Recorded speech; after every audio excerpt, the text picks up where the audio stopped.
네, 반갑습니다. 진로진학 끝판왕 정동환 인사드립니다. 80권 저작의 비결, 이것만 피하면 저자 될 수 있다.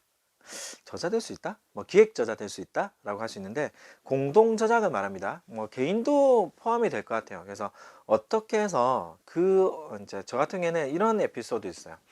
한참 영어 교재 쓸 때 이제 대전에 계시는 진짜 제가 존경하는 선생님이신데, 영어 선생님이신데, 그분 같은 경우에는 제가 거의 책을 열 몇 권을 같이 이제 문제지죠. 그때 한참 문제집을 이제 수능 문제, 저 같은 경우에는 청킹, 의미 단위에 관심이 있어서 거의 뭐 수능 문제 일치만 6, 7문제를 시켰어요. 그러니까 엄청나게 이제 센세이셔널하게 많이 알려졌고, 제가 만들었던 어법책 같은 경우에는 웬만한 재수학원의 필독서였어요. 왜냐하면 제가 외고에 근무를 했었잖아요. 외고 아이들이 질문하는 것들을 모아서 그 질문을 보니까 규칙성에 어긋나는 것들이더라고요. 그래서 규칙성에 어긋나는 거 규칙을 섞어서 클리닉 문항을 만들어요. 12개, 13개 클리닉 문항을 만들고 그걸 딱 15분 정도 풀면 애들이 틀리거든요. 근데 그거 아세요? 상위권 아이들은 멋지게 틀리는 걸 좋아해요. 그래서 와 하면서 했는데 틀린 다음에 파트 2는 뭐였냐면 클리닉을 이제 해결하는 이제 포인트 레슨이었어요.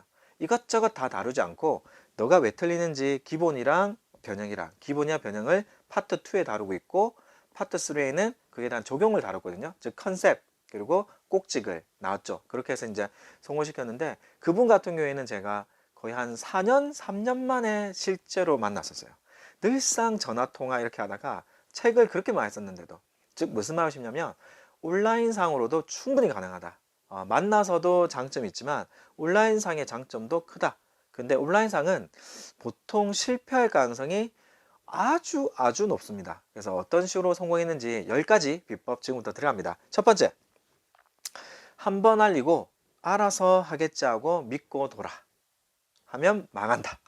무슨 말이냐면 자 이런 거예요. 보통 기관들을 좀 넉넉히 두는데 넉넉히 두고 이렇게 합시다 라고 하는데 약간 습관이 뭐냐면 넉넉하면 안 하다가 해야 되는 날 며칠 전부터 급작스럽게 시작을 해요. 그래서 스트레스 받고 글은 또 약간 좀 별로고 내용도 별로고 그래서 여기서 포인트 뭐냐면 잘라야 돼요. 그래서 어떤 거 데드라인 기법을 여기 써야 되는데 한 번 알리고 알아서 안 됩니다. 잘라서 최소 길어도 일주일 근데 한 3, 4일 간격으로 늘상 진행되는 걸 확인하면서 긴장감을 형성해야지 컨텐츠의 퀄리티는 높아집니다. 그래서 첫 번째는 한 번 알리고 두면 망한다.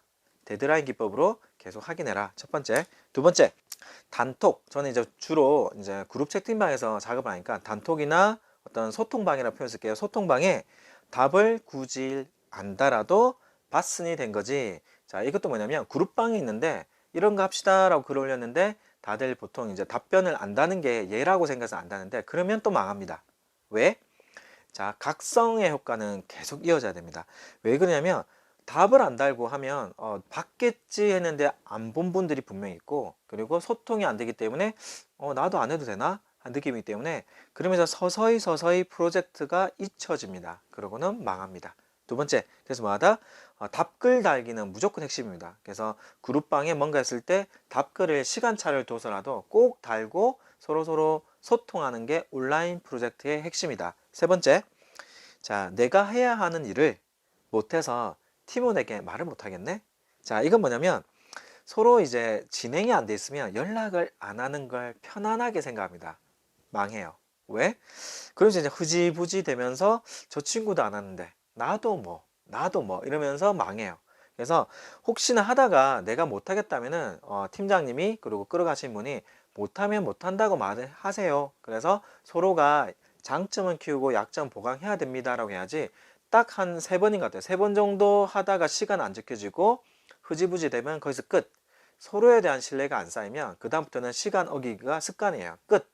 서로 스트레스만 받고 끝납니다. 그래서 못하면 못한다고 얘기하면서 초반에 이 부분을 정확하게 집어줘야 됩니다. 자, 네 번째, 시간을 넉넉히 줘서 준비 시간을 넉넉히 줘야지. 1번하고 마찬가지인데요. 그러면 망합니다. 넉넉히 주면 안 됩니다. 어떻게?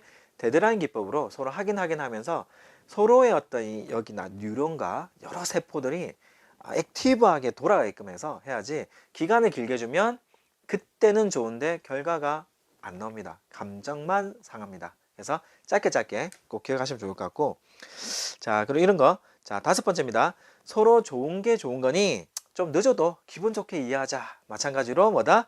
기분 좋게 이해하면서 프로젝트는 끝장납니다. 그래서 절대 데드라인 기법. 그때는 서로가 화를 내면서 지켜줘야 컨텐츠가 나옵니다. 뭐 좀 늦어도 거기서 끝. 그래서 안 지켜지면 시간을 좀 그때 하자. 무조건 빨리 하기 위해서 해놓자라는 게 필요하고, 자, 6번. 원고를 내가 책임져야지 하고 원고 들고 있기.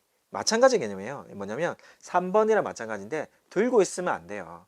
내가 못하면 다른 분에게 넘겨서, 자, 이런 거요. 사람은 쉬어도 되나 원고는 쉬면 안 된다.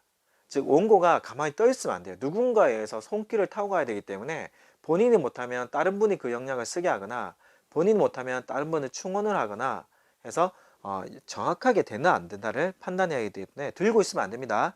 그래서 원고가 또 멈추면 원고가 이 뭐죠? 윤활이 떨어지면서 껄껄껄껄해지면서 안 굴러가요. 그래서 들고 있지 마라.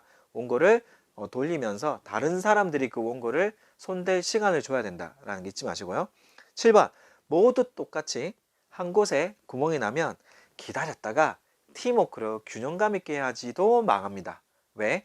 사람의 역량이 다 달라요. 저는 글을 쓰면 아마 다른 걸 다 멈춰버릴 거예요. 그래서 기획하고 판 잡고 적당한 어떤 데드라인과 이분들에게 동기부여, 그리고 끝난 뒤에 여러 가지 활동들을 설계한 게 제 몫인데 각자 역할이 다르거든요. 그래서 이때는 뭐다? 진행할 때 서로가 잘하는 것들을 인정해 주시면서, 선생님은 예하를 잘 그런 글을 잘 쓰기 때문에 예하 위주로 하는데 제가 예하의 예시를 드릴게요. 선생님은 어떤 논문의 내용들을 정교화를 잘하기 때문에 그 파트를 좀 쓸게요. 쌤 이거 할게요 하고, 쌤은 글이 빠르니까 10장을 쓴다면은 쌤이 4장 정도를 맡아주시고 저희가 3장 3장 좀 나눌게요. 대신에 나중에 인쇄 부분에서 제가 서로 좀 배려해 드릴게요 라고 해서 n분의 1 안 됩니다.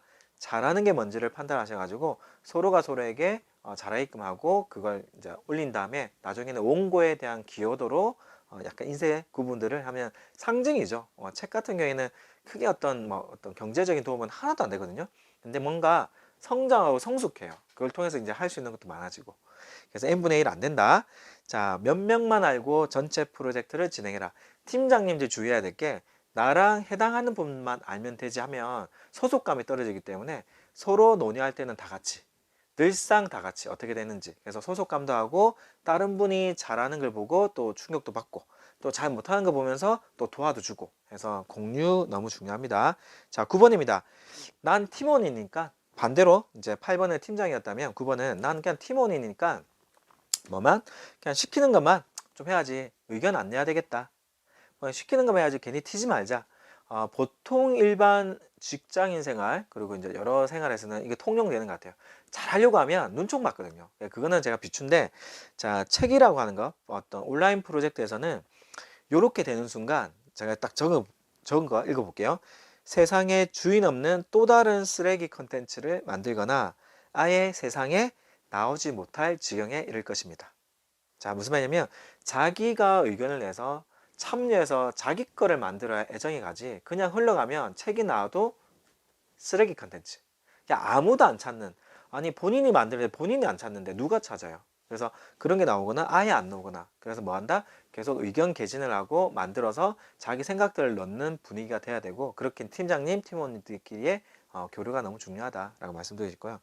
10번 참 중요합니다. 마지막, 이거 애매한데 그래도 뭐 서로 알아주겠지 하면서 기대하라. 자, 그럼 제가 적은 거 볼게요. 서로의 수고에 관심이 없다.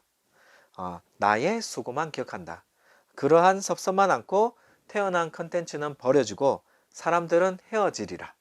이게 무슨 말이냐면, 자, 뭔가를 할 때 생색내는 게 필요해요. 생색내고 충분히 말하고 내가 여기서 뭔가에 대해서 기대하는 바가 있으면 기대하는 바를 말을 해야 되고, 나는 여기서 이런 니즈가 있다라고 솔직하게 말을 하고 프로젝트가 진행이 돼야 돼요. 그렇지 않고 이렇게 했으니까 나중에 이해해 주겠지, 이렇게 하니까 내가 많이 했으니까 어떻게 하겠지라고 하는 순간 아무도 나에게 관심이 없다.